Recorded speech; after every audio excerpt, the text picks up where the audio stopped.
여러분 반갑습니다. 사무엘상 말씀 묵상 시간입니다. 여러분 다시 찾아뵙게 되어 너무 반갑고 또 감사합니다. 요한복음 묵상 해설을 마치고 한 3주 정도 잠시 쉬었다가 다시 찾아뵙게 되었습니다.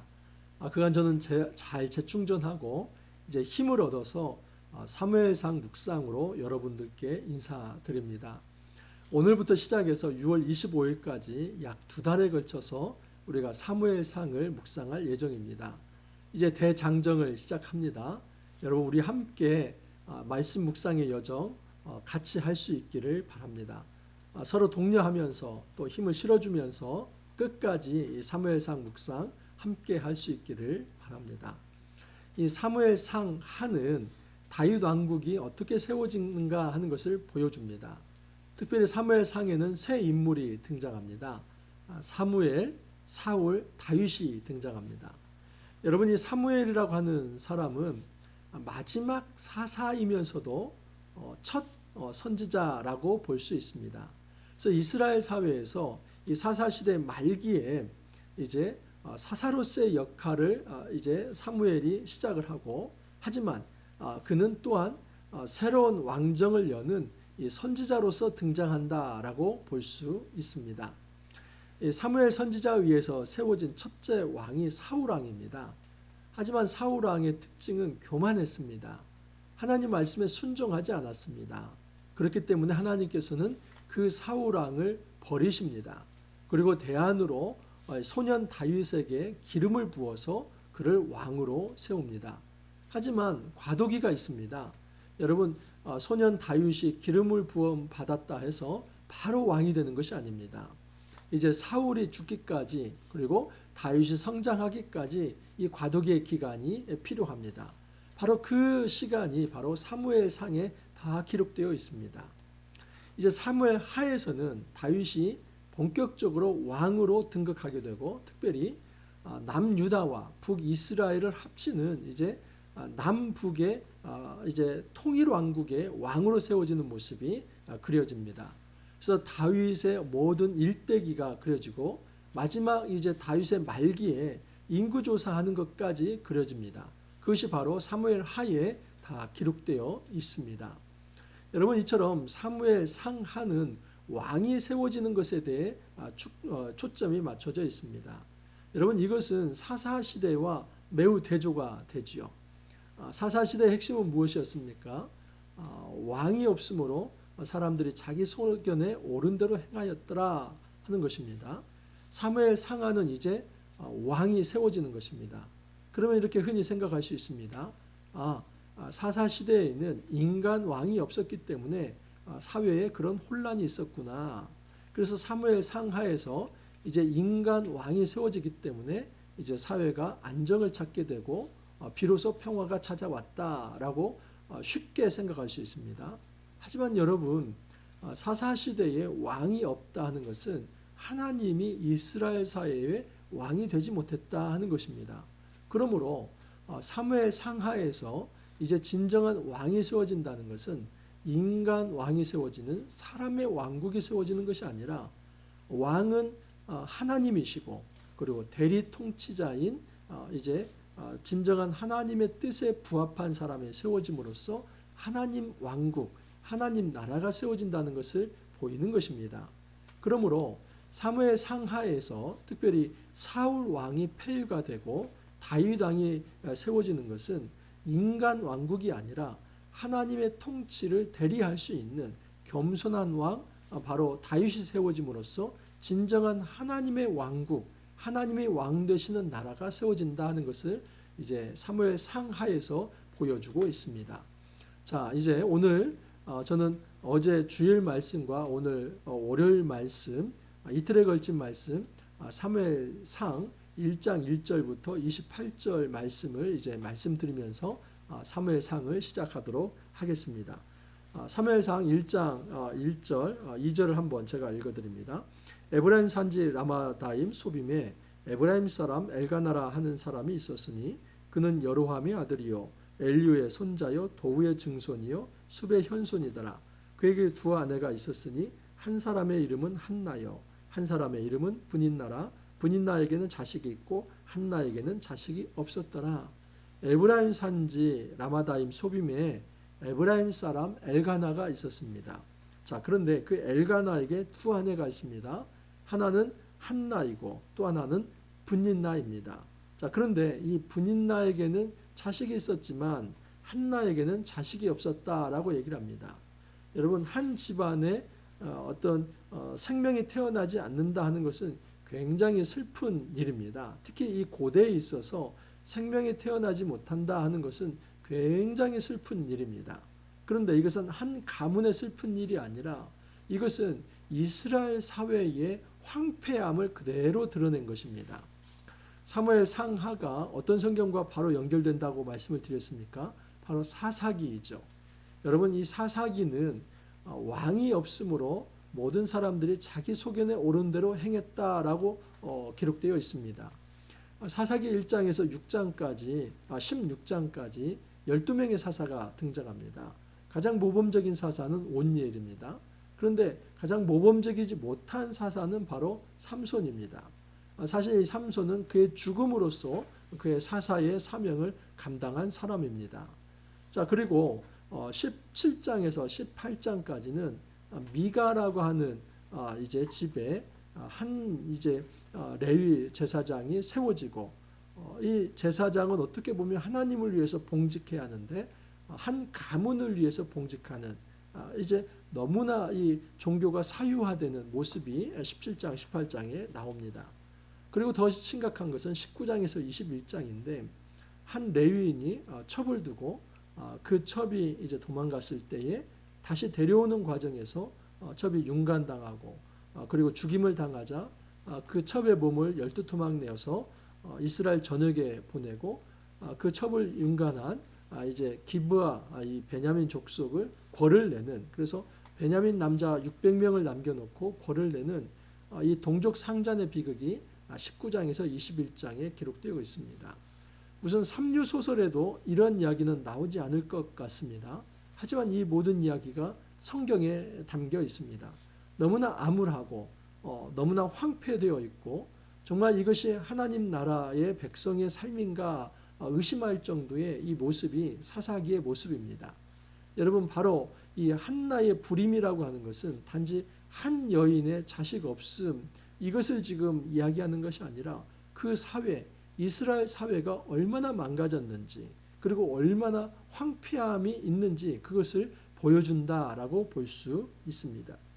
자, 그래서 이제 엘가나라고 하는 사람이 그 아내 둘을 데리고 매년 이제 실로라고 하는 그 당시에 이제 성막이 있던 곳입니다. 그곳에 가서 매년 제사를 드립니다. 자, 그런데 그때에 이제 엘가나는 분인나에게 일정 몫의 이제 어떤 몫을 주는데 한나에게는 갑절을 주었다라고 합니다.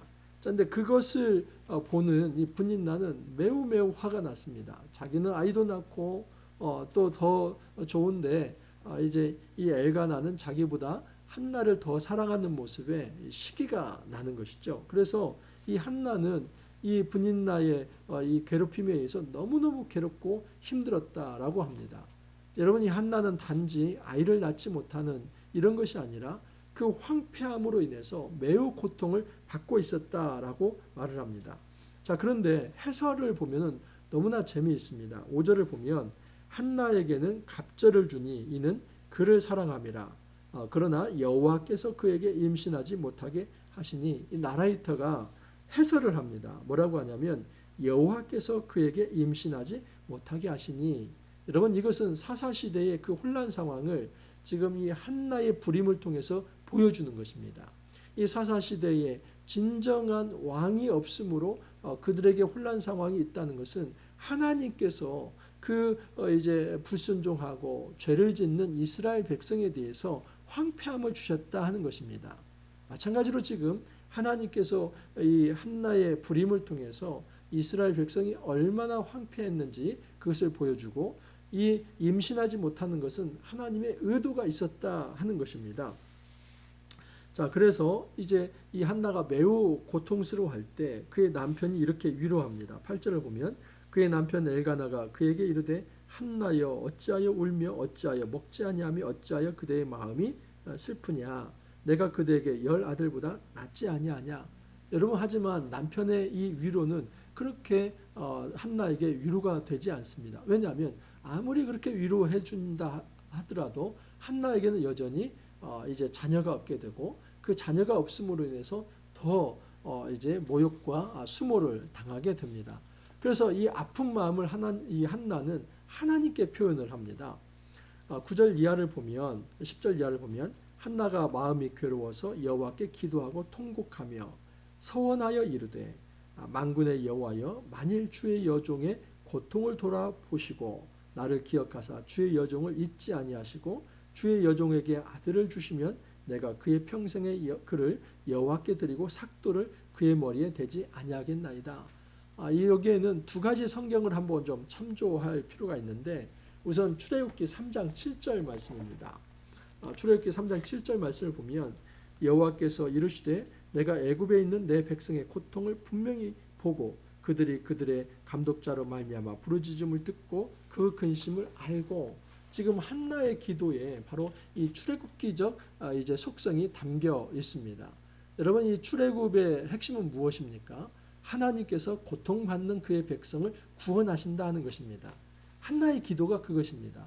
제가 고통받고 있습니다. 이 고통받는 백성을 구원해 주십시오. 이 출애굽기 3장 7절에 그 하나님의 이 구원의 출애굽 백성, 이 애굽에 있는 이스라엘 백성을 구원하시는 이 모습을 지금 한나의 이 어떤 기도를 통해서도 오버랩되고 있다라고 볼 수 있습니다.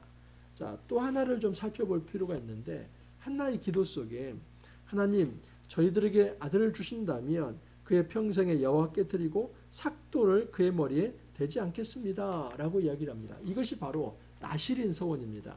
여러분, 이 나실인 서원이 가장 잘 기록된 것이 이제 민수기 6장 1절에서 5절입니다. 6장 2절을 보면 이스라엘 자손에게 전하여 그들에게 이르라 남자나 여자가 특별한 서원 곧 나실인의 서원을 하고 자기 몸을 구별하여 여호와께 드리려고 하면 포도주와 독주를 멀리하며 포도주로 된 초나 독주로 된 초를 마시지 말며 포도즙도 마시지 말며 생포도나 건포도도 먹지 말지니 그 서원을 하고 구별하는 모든 날 동안은 삭도를 절대로 그의 머리에 대지 말 것이니라. 그래서 나실인 서원이라고 하는 건, 나실인, 이건 봉헌된 존재입니다. 하나님 앞에 온전히 드려진 존재. 그 존재에게는 독주, 이 포도주를 먹게 해서는 안 되고, 또 하나는 여러분 이 머리에 삭도를 대어서는 안 됩니다. 이것은 구별됨입니다. 그래서 이 세 사랑의 어떤 세속적 어떤 삶의 방식이 아니라 온전히 하나님 앞에 구별된 존재로서 거룩하게 드려진 존재가 나실인이라 하는 것입니다. 지금 이 한나가 기도할 때 그런 기도를 합니다. 하나님, 저에게 자녀가 없는데 만약에 저에게 자녀를 주신다면 나실인으로서 하나님 앞에 드리겠습니다 라고 그렇게 서원 기도를 한 것입니다. 자, 그런데 엘리라고 하는 대제사장은 지금 이 한나의 서원 기도, 그 웅얼웅얼 했을 것입니다. 근데 그것을 보고 마치 술 취한 줄 알았습니다. 한나가 속으로 말하며 입술만 움직이고 음성은 들리지 아니하므로 엘리는 그가 취한 줄로 생각한지라. 여러분, 이 엘리라고 하는 사람이 영적 어두움을 볼 수 있습니다. 나중에 이 엘리 가문은 완전히 폭망합니다. 대제사장이지만 하나님은 이 엘리 가문을 통해서 더 이상 역사하지 않습니다. 그리고 대안으로 세운 사람이 누구입니까? 바로 사무엘입니다. 그래서 엘리 가문의 폭망, 그리고 이제 사무엘을 대안으로 세우는 것이 이제 쭉 등장을 하게 됩니다. 근데 엘리의 문제는 무엇이냐면 눈이 어두워진 것입니다. 나이가 들면 눈이 어두워지시죠. 그러나 이 육적인 눈이 어두워지는 것이 아니라 너무나 영적인 눈이 어두워져서 둔감합니다. 뭘 깨닫지 못합니다. 지금 한나가 괴로워서 하나님 앞에 서원 기도를 하고 있는데 그것을 술 취한 줄 압니다. 그러면서 꾸중을 합니다. 엘리가 그에게 이르되 내가 언제까지 취하여 있겠느냐, 포도주를 끊으라. 여러분, 잘 알지도 못하면서 정말 이 둔감한 영적인 어떤 둔감함을 통해서 다른 사람을 정죄하는 것, 이것은 매우 잘못되고 한 사람에게 상처를 줄 수 있습니다. 한나가 이렇게 대답합니다. 나는 마음이 슬픈 여자입니다. 포도주나 독주를 마신 것이 아니요 여호와 앞에 내 심정을 통한 것뿐이오니 당신의 여종을 악한 여자로 여기지 마옵소서라고 얘기를 합니다. 그래서 이 한나는 내가 정말 마음이 아파서 이 괴로움 때문에 하나님 앞에 토로했고 하나님 앞에 이제 자녀를 주시면 나신으로 드리겠다는 서원 기도를 한 것입니다. 그렇게 이야기를 합니다. 자, 그러자 17절 이하에서 엘리가 평안히 가라, 이스라엘의 하나님이 내가 기도하여 구한 것을 허락하시기를 원하노라 하면서 이 대제사장이 바로 이 여인에게 축복을 하게 됩니다.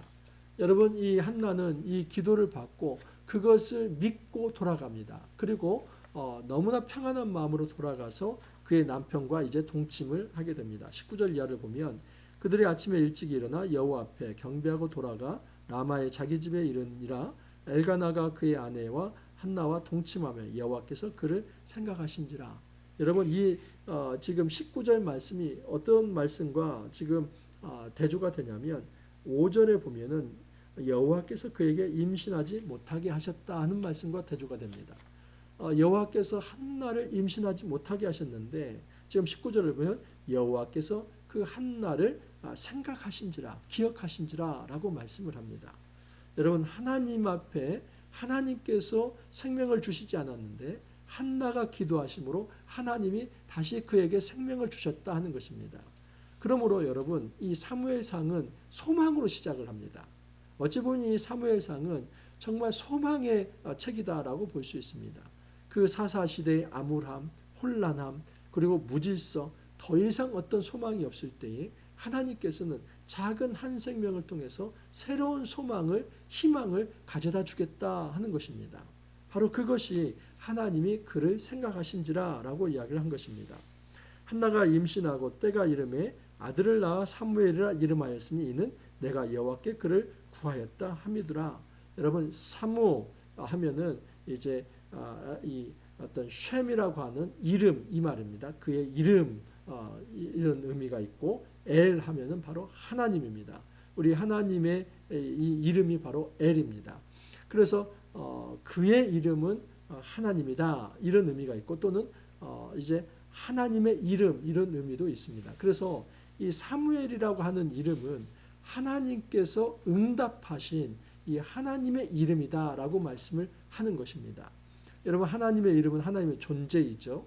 하나님께서 응답하실 때에 하나님께서 그의 이름으로 말씀을 하시는 겁니다. 그래서 이 사무엘이라고 하는 이 이름 자체에 지금 하나님의 응답과 하나님의 어떤 이제 은혜가 담겨 있다라고 말할 수 있습니다.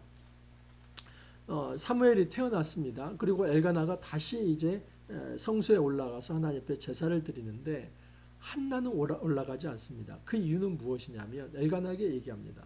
이 아이 젖될 때까지 제가 올라가지 않겠습니다. 왜냐하면 지금 아이를 바치기로 한 거 아닙니까? 이 젖되는 기간이 대개 한 3년 정도 됩니다. 이 3년간을 양육을 한 겁니다. 그 아이가 최소한의 어떤 젖을 떼고 이제 살아갈 수 있는 이제 그런 상황이 될 때까지 아주 지극정성으로 그 아이를 잘 키웁니다. 자, 젖되기까지 기다리다가 24절을 보면 젖을 뗀 후에 그를 데리고 올라갈세. 그리고 숫소 3마리와 밀가루 한 에바와 포도주 한 가죽 부대를 가지고 실로 여호와의 집에 나아갔다. 이것은 서원 제사를 이제 하나님 옆에 드리는 것입니다. 그러면서 한나가 이렇게 말을 합니다. 한나가 이르되 내 주여 당신의 사심으로 맹세하나이다. 나는 여기서 내 주 당신 곁에 서서 여호와께 기도하던 여자라. 이 아이를 위하여 내가 기도하였더니 내가 구하여 기도한 바를 여호와께서 내게 허락하신지라. 그러므로 나도 그를 여호와께 드리되 그의 평생을 여호와께 드리나이다 하고 이제 한나가 다시 엘리 대제사장을 맞습니다. 그러면서 내가 당신 앞에서 기도했던 그 여자인데 기도를 통해서 이 아이를 낳았고 그래서 하나님께서 허락하신 이 아이를 나는 다시 하나님 앞에 드리겠습니다. 바치겠습니다 하는 것입니다. 여러분, 이 말씀 대단히 잘못 적용해서 오늘날 이 서원 기도를 이렇게 합니다. 내가 태어나면 이 아이를 태어나면 이제 하나님 앞에 드리겠습니다. 이거 드린다는 건 다 무엇입니까? 목회자가 되게 하겠습니다. 그래서 많이 봤습니다. 신학교에 어머니 기도 때문에 왔다고 하는 사람들. 자, 그런데 그 사람들이 정말 자기의 소명이 없잖아요. 그러면 그 신학교 중퇴하거나 또는 신학교를 졸업했지만 전혀 그 일을 감당하지 못하는 것을 많이 보았습니다. 그러므로 우리가 자녀를 위해서 헌신 기도를, 서원 기도를 한다고 해서 함부로 그것이 어떤 성직자, 목회자를 만드는 것으로 생각해서는 안 됩니다. 여러분, 이 서원이라고 하는 것은 함부로 행해서는 안 되죠. 왜냐하면 그 서원은 일단 한 번 하면 약속을 지키는 겁니다. 그런데 이 자녀의 앞길을 이 부모가 결정하는 그것이 아니라 서원의 핵심은 하나님 앞에 드리는 겁니다. 그런 의미에서 사실은 서원을 했다고 해서 그 사람이 반드시 목회자가 되는 것은 아닙니다. 지금 이 말씀을 우리가 적용을 할 때는 하나님 앞에서 나의 자녀를 하나님 앞에 드립니다 하는 것은 무엇이냐면 온전히 하나님 앞에서 하나님께서 쓰시도록 내어놓는 것을 의미합니다. 어찌 보면 부모에게 있어서 이 자녀를 하나님 앞에 드리는 이 자세가 굉장히 필요합니다. 그것은 무엇이냐면 믿음입니다. 하나님께 맡기는 것입니다. 하나님, 이 자녀를 하나님께 맡깁니다. 하나님께서 가장 좋은 길로 이 자녀를 사용해 주십시오. 여러분, 그 직업이라는 것이 꼭 목회자가 될 것만은 아닙니다. 꼭 목회자뿐만 아니라 다른 어떤 전문 직업을 가졌다 할지라도, 어떠한 이 땅의 직업을 가졌다 할지라도 우리는 나시린으로서의 삶을 살아갈 수 있습니다. 꼭 우리가 성직자가 되어야만 그 사람이 나시린이 되는 것은 아닙니다. 결국 나시린으로 살아간다는 것은 무엇이냐면 구별된 존재가 되는 것입니다. 하나님 앞에서 구별된 존재, 어떤 일을 맡았든지 그 거룩한 삶을 살아간다면 그가 바로 나시린의 삶을 살아가는 것입니다. 여러분, 우리가 먼저 생각해야 할 것은 무엇이냐면 이 시대의 암울함입니다. 이 시대의 암울함 속에서 혼란과 또 어떤 죽음의 공포와 그리고 어떤 무질서가 있고 그 안에 어떤 정의와 사랑과 생명은 사라져 버렸습니다. 이것이 바로 불임의 시대인 어떤 생명이 없는 시대입니다. 근데 하나님께서 일부러 생명을 주시지 않습니다. 여러분, 이때 어떻게 합니까? 이때 우리가 가져야 할 태도는 무엇이냐면 기도입니다. 이 고통을 하나님 앞에 토로해야만 합니다. 하나님이 이 땅에 생명이 잉태하지 못하는 것, 이 땅에 진정한 이 황폐함으로 해서, 황무함으로 인해서 어떤 생명도 태어나지 못하는 것에 대한 아픔을 가지고 우리가 하나님 앞에 기도해야만 합니다. 그 기도할 때에 하나님께서 생명을 주십니다. 그러면 하나님이 주신 은혜에 대해서 우리가 그 하나님의 은혜를 잊고 사는 것이 아니라 하나님이 주신 것이 오니 이제 하나님 앞에 돌려드립니다 하는 그 믿음의 자세가 있을 때에 하나님께서는 이 역사에 새로운 소망과 희망, 그 역사를 이루어 가신다 하는 사실입니다. 여러분, 이 사사시대의 혼란한 시대가 어떻게 정리될 수 있습니까? 그것은 인간의 노력이 아니라 하나님의 은혜에 달려 있습니다. 하나님께서 일부러 생명을 주시지 않습니다. 그때 우리가 해야 할 태도는 정말 아파하는 것, 생명이 없다면, 이 땅이 황무하다면, 황폐하다면, 하나님 없는 사회로 인해서 왕이 없어서 그 무질서와 그리고 황폐함과 무정함과 불의가 가득하다면 그 사회 현실에 대해서 우리가 아파해야만 합니다. 우리가 토로해야만 합니다. 하나님이 진정한 생명을 주시고 하나님 다스려 주시고 하나님이 왕이 되어 주셔서 이 땅을 새롭게 해 주십시오. 여러분, 그렇게 기도할 때 하나님 생명 주시겠다는 겁니다. 사무엘을 허락하시듯이 이 땅에 작은 생명 하나를 하나님께서 주실 것입니다. 그리고 그 씨를 통해서 새로운 역사는 또 시작이 될 것입니다. 우리가 그때 가져야 할 삶의 자세는 무엇이냐면 그 아이를 내가 독점하는 것이 아니라 그 생명을 내가 또 사유화시키는 것이 아니라 하나님 앞에 돌려드리는 것입니다. 저에게도 세 자녀가 있습니다. 여러분, 제가 그의 앞길들을 너는 이거 해라, 이거 해라, 내가 이것으로 서원했다. 여러분, 어디 한나가 직업으로서의 서원을 합니까? 이 나시린이라고 하는 거 정말 하나님 앞에 드립니다. 여러분, 그때 하나님께서 사무엘을 또 받으십니다. 여러분, 나중에 이제 사무엘의 소명 기사가 나오지요. 아무리 한나가 드렸다 할지라도 하나님께서 선택하시고 부르시지 않는다면, 그리고 사무엘이 거기에 대해서 주여 내가 여기 있나이다, 이제 말씀하옵소서, 그런 겸손의 자세가 없다면 그는 또 나신으로 성장할 수 없는 것입니다. 여러분, 우리가 하나님 앞에 무엇인가 헌신하고 또 드린다고 하는 것은 어떠한 사람의 인생을 내가 조종하고 그것으로 내가 규정하는 것이 아니라 무슨 일을 시키든지 또 어떠한 삶으로 이끌어 가든지 그 하나님께서 가장 좋은 길로 이끌어 주실 거라고 하는 것을 믿으며 자녀를 하나님 앞에 내어놓는 것입니다. 저도 세 자녀가 있지만 우리 하나님께서 가장 좋은 길로 또 가장 복된 길로 또 이 사회에 기여할 수 있고 공헌할 수 있는 길로 이끌어 주실 것을 의뢰하면서 하나님 앞에 맡기는 것입니다. 어떻게 자녀의 앞길을 내가 좌지우지 다 할 수 있겠습니까? 할 수 없습니다. 결국 이끌어 가시는 분은 하나님입니다.